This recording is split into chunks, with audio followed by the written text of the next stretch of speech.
네, 국민의힘 비대위 출범 이후에도 당 내홍은 좀처럼 사그라들지 않고 있습니다.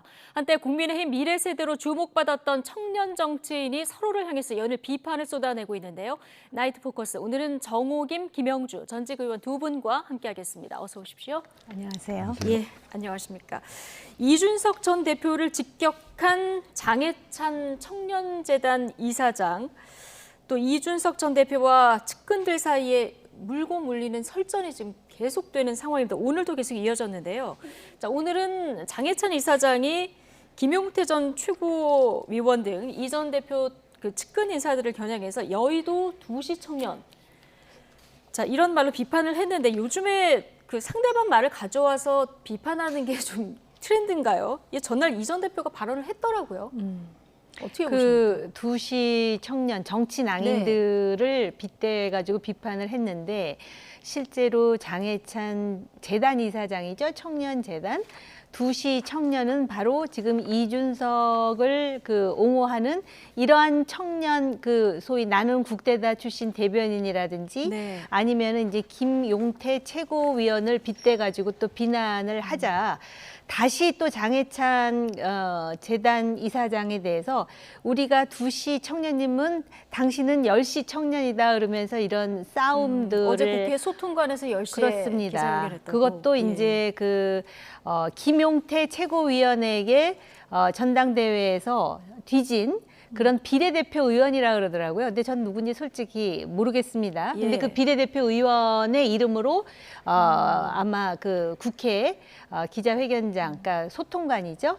넌 선출돼서 당선돼봤냐? 이 얘기를 하고 뭐 싶은 그렇습니다. 건가요? 그래서 서로 지금 그 말싸움 때문에 예. 점입 가경이다 뭐 이런 얘기들을 하면서 또 당내에 소위 이제 기성 정치인들이 지금 혀를 끌끌 차는 그런 상황이라고 합니다. 예.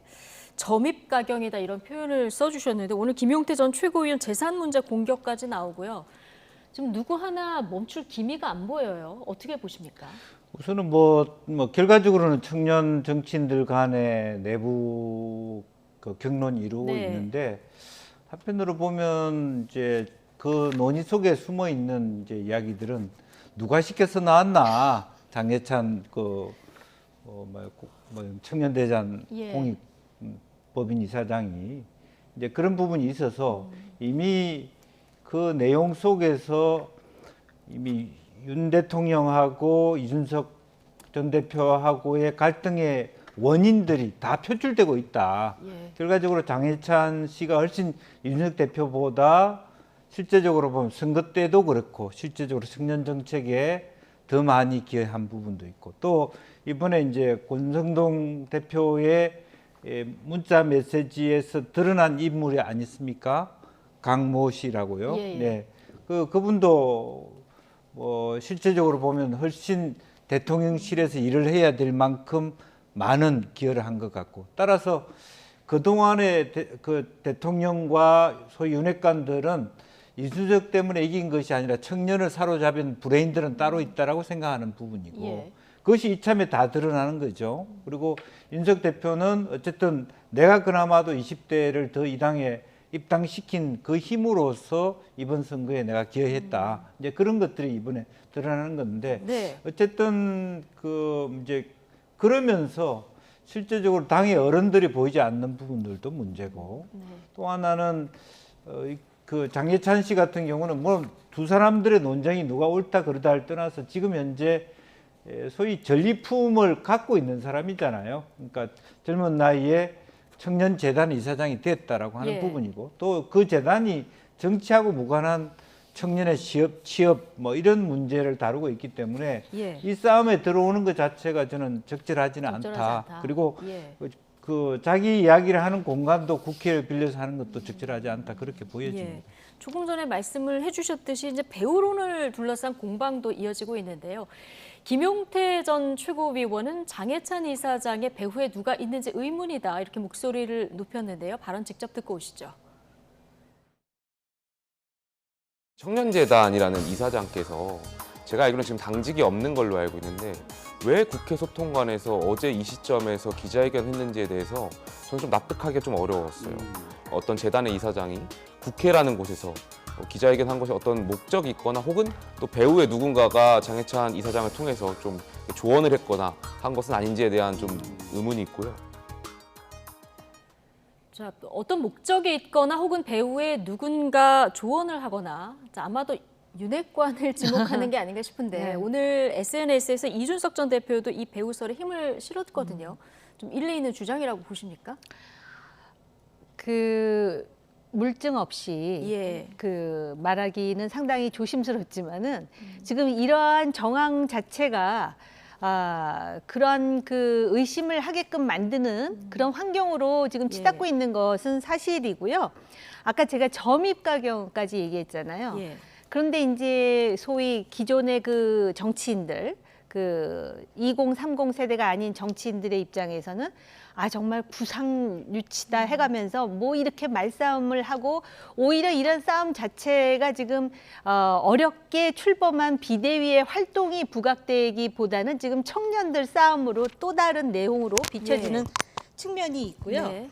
그다음에 또 하나는 감탄고토, 그러니까는 청년 사자성어 많이. 세대를 예. 활용해가지고 이번 대선에 이겼잖아요. 네.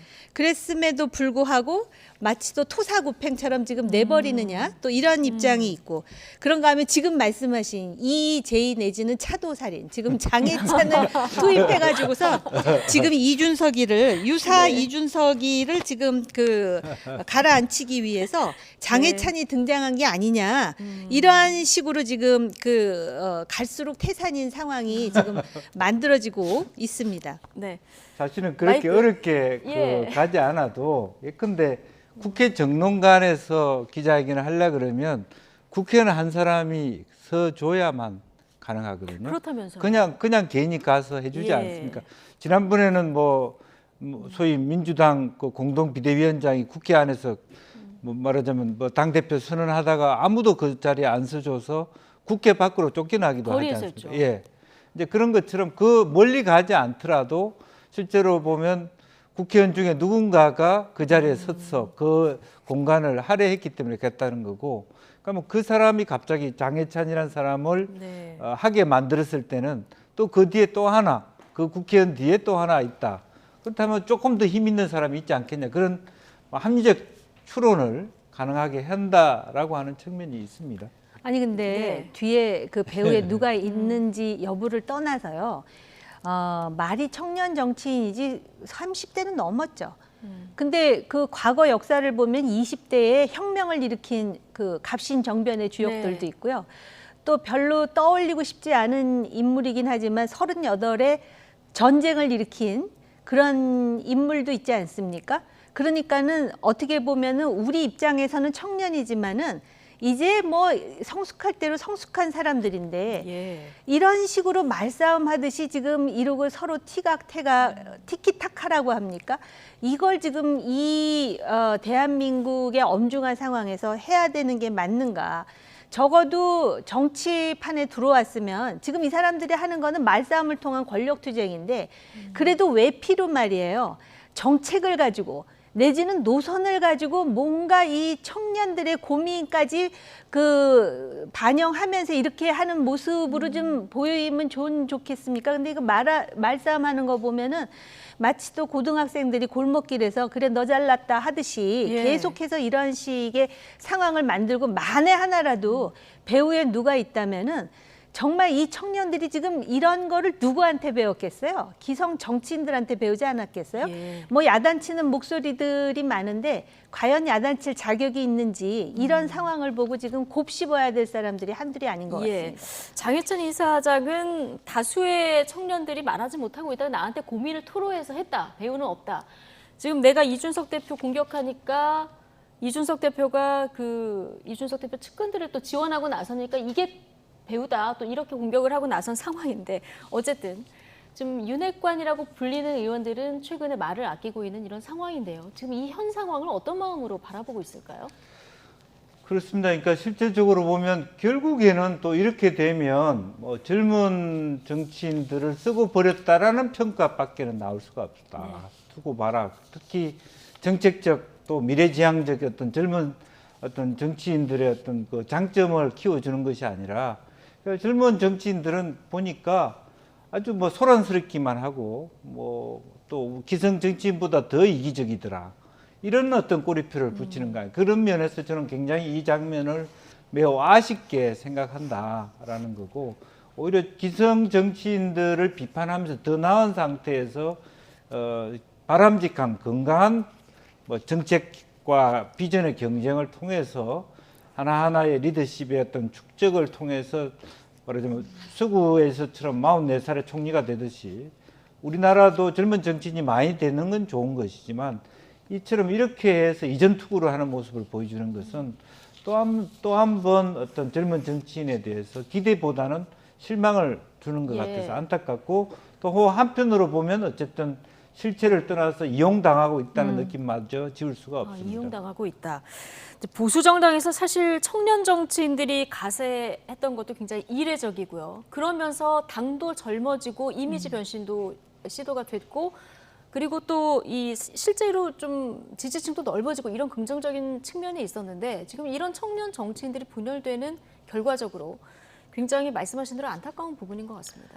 조금 전에 이용당했다고 말씀하셨잖아요. 저도 그 부분이 안타깝거든요. 왜냐하면 이번 대선도 그렇고 사실 그 국민의힘 하면은 굉장히 올드한 정당이라는 그 이미지가 더 씌워졌었는데 네. 그 청년 세대들의 지지라든지 또는 많은 참여라든지 또 그들이 선거 과정에서 내놓는 다양한 그 아이디어를 반영하면서 젊은 정당으로 탈피하기 위해서 얼마나 많은 노력을 했습니까?